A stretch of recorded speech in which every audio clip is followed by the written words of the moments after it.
Mudanças climáticas, aquecimento global, a gente já viu isso antes, a gente já assistiu esse filme. Não é a primeira, nem será a última vez que a gente vai enfrentar catástrofes ambientais e mudanças climáticas. Mas que tal agora a gente navegar nas águas do passado e mergulhar fundo na história para conhecer o antigo mundo de Cleópatra e perceber que esse antigo mundo submerso pode ser muito mais parecido com o nosso do que podemos imaginar. E talvez até um reflexo do nosso futuro. Mas antes da gente embarcar no submarino do Capitão Nemo, cara, já deixa aquele like aí no vídeo e se inscreve no canal, né? Feito? Tudo pronto? Então vamos nessa! Existem exatamente duas maneiras para que estruturas e até mesmo cidades inteiras vão parar literalmente embaixo d'água, ou de maneira artificial ou de maneira natural. Mas as maneiras naturais se dividem em duas, ou por catástrofes ambientais ou mudanças climáticas. E um exemplo de cidade submersa por catástrofes ambientais é justamente a cidade de Alexandria, no Egito. Nos anos 90, mais especificamente em 1996, o arqueólogo subaquático Frank Godio, juntamente com sua equipe, descobriu esse outro lado de Alexandria. Frank Godio deixou uma carreira de sucesso no ramo da contabilidade para se dedicar exclusivamente à arqueologia. Eles procuravam pelo então ainda não descoberto túmulo de Cleópatra. Apesar de não ter encontrado o túmulo da rainha mais famosa do Egito, Cleópatra VII, chegaram muito perto. E eles descobriram isso a partir de uma testemunha ocular que esteve em Alexandria apenas 4 anos depois de Cleópatra e Marco Antônio terem sido derrotados por Otaviano Augusto, o geógrafo grego Estrabão. Estrabão relata em seus diários de viagem como era Alexandria naquela época. Uma cidade fortificada, com grandes templos e palácios, e um grande farol, considerado uma das maravilhas do mundo antigo. E uma ilha que pertencia estritamente à rainha Cleópatra, onde se localizava seu porto particular e seu palácio real, a Ilha Real de Antirrodos. Porém, a Baía de Alexandria, no Mediterrâneo atual, possui cerca de 2 km². E para tentar diminuir suas buscas, Frank Godio e sua equipe utilizam os mapas produzidos por Estrabão na época e os sobrepõem com mapas de satélite. E claro, uma busca minuciosa utilizando alta tecnologia, como sonar de varredura lateral e ressonância de profundidade. As sobreposições dos mapas e o sonar de varredura lateral mostram estruturas submersas. Eles então têm uma localização. E sua primeira descoberta no porto submerso foi um naufrágio, um navio de mais de 30 metros de comprimento. A datação por radiocarbono da madeira do navio data o barco da época de Cleópatra. Mas foi ao investigarem a ilha submersa de Antirrodos que eles começaram a encontrar estátuas gregas, romanas e egípcias, como a estátua do deus grego Hermes, um busto romano e um pássaro sagrado do Egito. Porém, próximo ao cais da ilha submersa de Antirrodos, os arqueólogos descobrem várias colunas caídas e uma clara mistura dos estilos gregos e egípcios, esculpidas em granito egípcio, mas com sulcos bem marcados, bem ao estilo grego das colunas atenienses, encontrada no Partenon, o templo de Atena, na Acrópole. Já seus capitéis eram decorados com símbolos egípcios tradicionais, como as folhas de palmeiras. Esses pilares formavam as colunas da entrada do templo real de Cleópatra. Já na parte oeste da ilha, eles encontraram uma quantidade ainda maiores de colunas.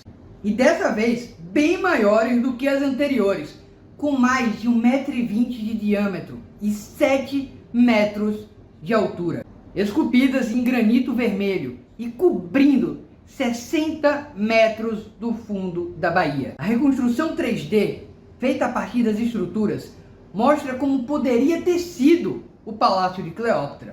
Porém, próximo às ruínas do Palácio de Cleópatra, Gódio e sua equipe encontram estátuas e cabeças de estátuas enormes. A escultura completa poderia ter mais de 5 metros de altura, além de 2 esfinges em perfeito estado de conservação, preservadas sob as águas do Mediterrâneo. As esfinges geralmente possuem o rosto dos faraós e esta possuíam o rosto de Ptolomeu XII, o pai de Cleópatra. E isso indicou a Gódio que ele estava muito próximo do templo de Ísis, o templo particular de Cleópatra. E por isso, eles retiram do leito marinho, para que possa se fazer moldes de silicones das esfinges e também para que seja conservada, para que possam ser estudadas para mais informações. Os arqueólogos subaquáticos também encontraram uma estátua de um sumo sacerdote segurando um vaso canopus. Um sumo sacerdote de Ísis. O reconheceram por causa da cabeça raspada. Os sacerdotes de Ísis depilavam o corpo inteiro em purificação a cada 3 meses, quando participavam de uma procissão guiada pela própria Cleópatra, utilizando os trajes de Ísis. Porém, para todo o Egito e até mesmo para Roma, Cleópatra era a própria Ísis. O encontro da estátua do sumo sacerdote mostrou a Gódio que ele estava no centro do templo de Ísis.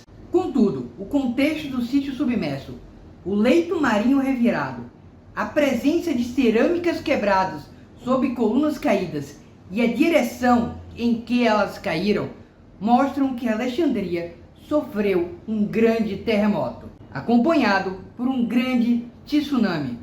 E isso se comprovou quando Gódio e sua equipe examinaram os destroços submersos de Faros, o grande farol de Alexandria, uma das grandes maravilhas do mundo antigo, e que apresentava os mesmos padrões das colunas do Templo de Cleópatra. Mas alguns anos mais tarde, mais especificamente nos anos 2000, Gódio e sua equipe descobriram outras estruturas submersas próximo à área da antiga Alexandria, mas dessa vez era uma cidade inteira. A cidade perdida de Heráclion, ou Heracleia, como os gregos a chamavam, ou Tônis, como os egípcios a chamavam.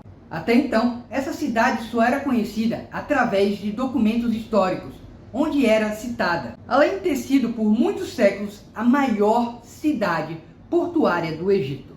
Gódio a encontrou através dos relatos históricos, como o relato do estadista grego Solon, que dava pistas de sua localização. Solon dizia que a cidade de Heráclion fora uma rica e próspera cidade portuária às margens do Mediterrâneo e próxima ao braço do Nilo de Canopus, braço que desaguava no Mediterrâneo e era utilizado para levar as mercadorias pelo Egito através do Nilo. Foi aí que Gódio se deparou com um problema. Esse braço do Nilo não aparecia nos mapas, era como se não existisse. Foi aí que uma investigação geofísica da área foi realizada, descobrindo que o antigo braço de Canopus fora há muito assoreado por detritos. Porém, ele ainda existia, correndo nos subterrâneos, através dos lençóis freáticos.